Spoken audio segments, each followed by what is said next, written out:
Good afternoon. Well, I might come from New York, and I am French, so I don't speak Greek, but I've never seen a room that beautiful and a crowd with such great energy, so thank you. Thank you for having it.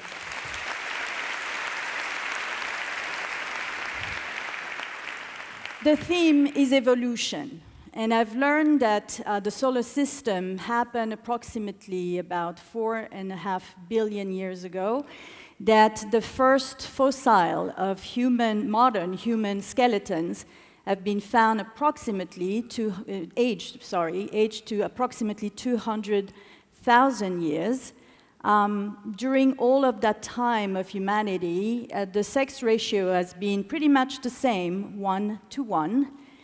Women have greatly contributed to the evolution of mankind, as did men, and yet it's only a few decades that women gain the rights over their body, their mind, and to act in society. And those dates on the screens are quite telling about the stage of evolution of our societies. So, am I a feminist? Yes, loudly yes, because I will not stand for less than full equality in rights, in control over our bodies, in access to education, and in opportunities in the economical, political, and social spheres. And to get equality, it takes the law. And the law is set many times because of the fights of very courageous women and some inspired men that fought a lot on our behalf. Is the fight over? Far from. And even in some areas of the world, it seems that it is lost. So it's up to us, all of us, to keep it up so we can get full equality everywhere. Now, when the law is passed, it takes the goodwill of people in power, men and women alike, to make the law into a concrete reality. And in the context of evolution, it is very probable that the power is in the hand of men before it is shared between men and women. And therefore, we need men of goodwill. When I started my career, I had drive. I had a little bit of talent, and I have great work ethics.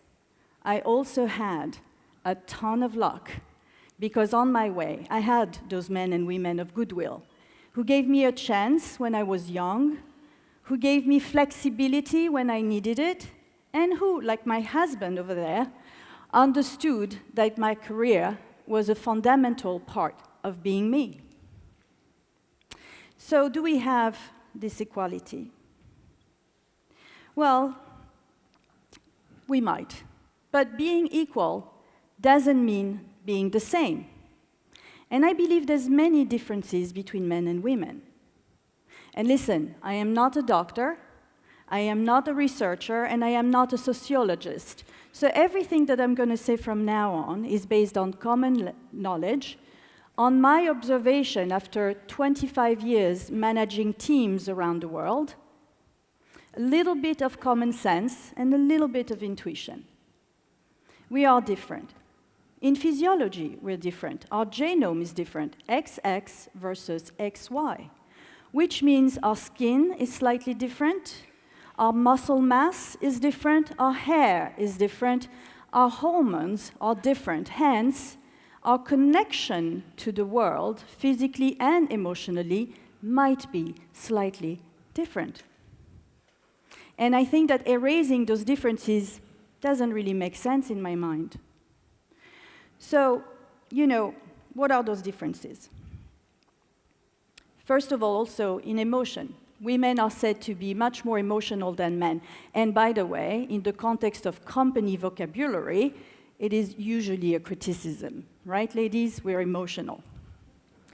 But it also means that we're sensitive, and that we care, and that we're in tune with others. And sometimes we're eager to please, to reach harmony, maybe to a fault. Women are said to be natural caregivers, and maybe it's just because by nature we are the one giving life. And what a powerful difference it is, and what we should all try to learn from, as opposed to trying to minimize it in the world of work. Spirituality. Women are said to be more connected to the energies of the world, to what we call soul, regardless of religion. And yes, a nod to the previous speaker, psychics are a good thing. Anyway, that gives women the ability to really care. And I think this is a good point. Now, with all these differences, there's two more that I'd like to share because I find them amusing. The sense of space, first of all. Women are said to have absolutely no sense of direction. Men say about us that we can't read a map.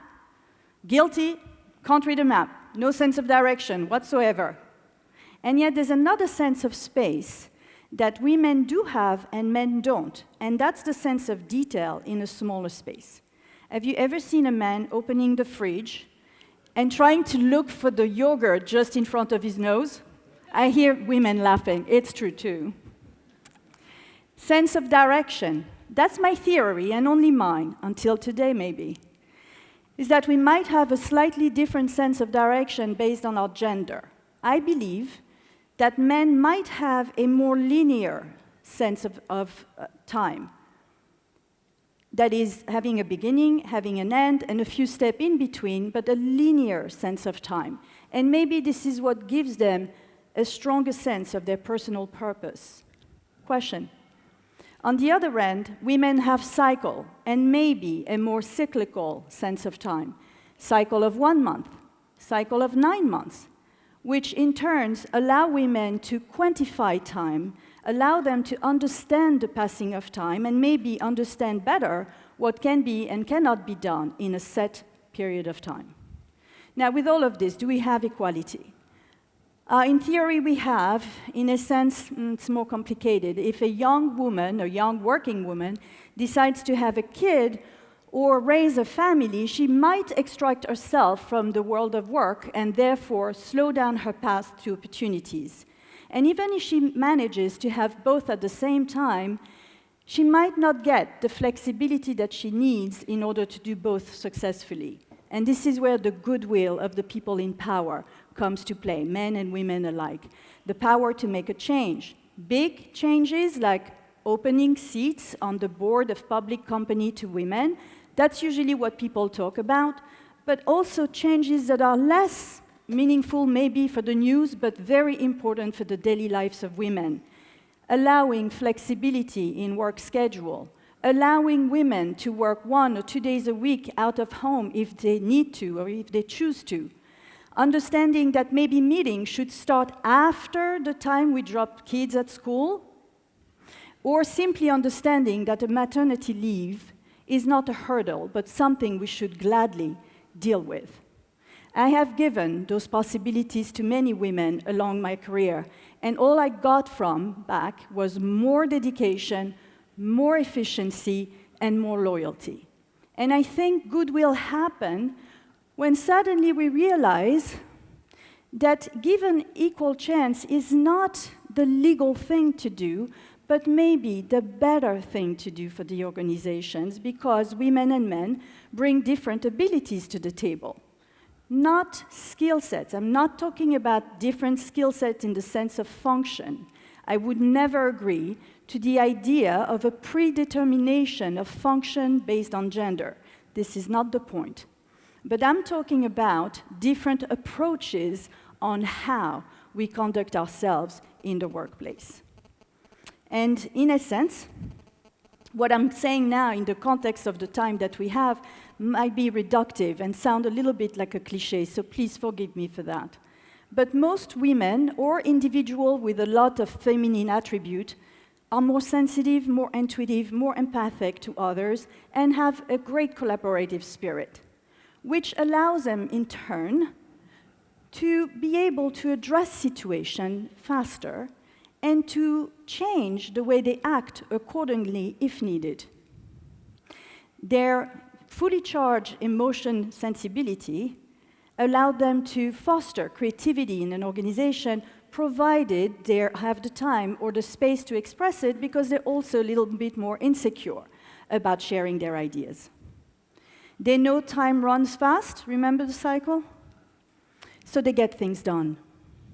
And they're less political, maybe because their life doesn't revolve around their career only. I know a lot of people who love working with women because they're efficient. I, for one, believe that in a world of change, having women in an organization brings a ton of intuition and a ton of agility, and I would get as much as I can in a world of change. On the other hand, men have a drive and will to compete and win, I fully appreciate. They have ambition, and I want that in both men and women, because ambition is the greatest engine for individual and collective growth. They also see issues faster. They're less emotionally attached. They might not solve them faster, but they see them faster. And at the same time, remember the linear sense of time? I think they see far. They dare to dream big. They're not afraid to tackle challenges. I want that too in my organization in an overtly competitive world. So I see the building block of a great organization as the sum of different skill sets, but also different abilities and approaches. Like in a sport team, when you need different talent to win. And somehow, I believe that, we can look at those differences. We can look at them as necessary and very powerful, as long as we share the same set of values and agree to the idea of equality. And then, maybe then, we can move from the search of equality to the idea, which is, in my opinion, very powerful, of equal complementarity. Equal but different. Equal and complementary. Stronger at the same level, but in different ways. Never submitting one to the other, but coming together, accepting each other's similarities and differences, because ultimately, it's our differences that makes us stronger, provided we come together on an equal footing. And as the Asians say, I believe that we can be equal, different, and stronger together.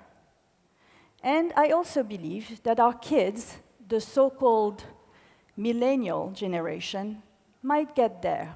They will. Maybe because we raise them well. I'd like to believe that is true too. But also because of the extraordinary exposure they're getting through technology. And with that, I thank them in advance for the great contribution they will make to our evolution. And as I finish my speech, I thank you for listening. Ευχαριστώ.